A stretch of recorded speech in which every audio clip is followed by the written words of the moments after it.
In the civil society community, it's very usual to have women and to have them participating effectively, and they're well empowered, I think. But in the overall community, the Egyptian community, you'll find a very low standards of women representation. We have this balance. We have 50-50% women and men.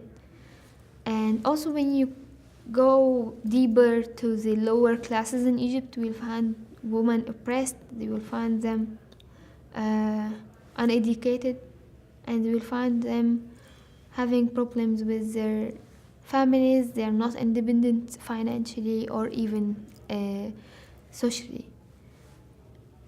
But in the civil society field, this is kind of a very normal way that women are there, mostly because most of us are coming from political oriented families.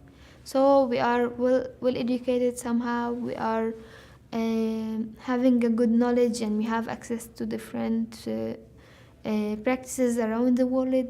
We have this kind of awareness that enable us to go and participate and have our own vision and ideas about the future.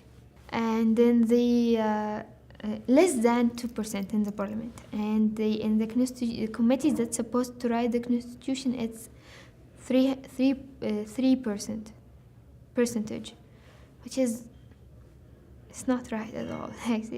It's kind of exclusion. We're not there. And even the number of the women who are there in the parliament, they are not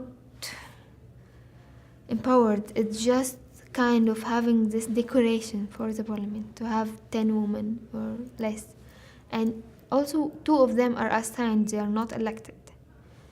And during the election itself, during the elections, you will find some of the political parties, they had women in their lists, and they made a press conference for all of these women.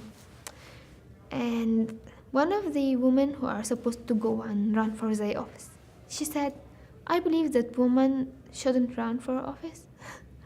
And I believe that women, they are not well, they doesn't have a complete mind. their lack of experience and their lack of mentality to go and run for office is something that men only can do. We have different barriers.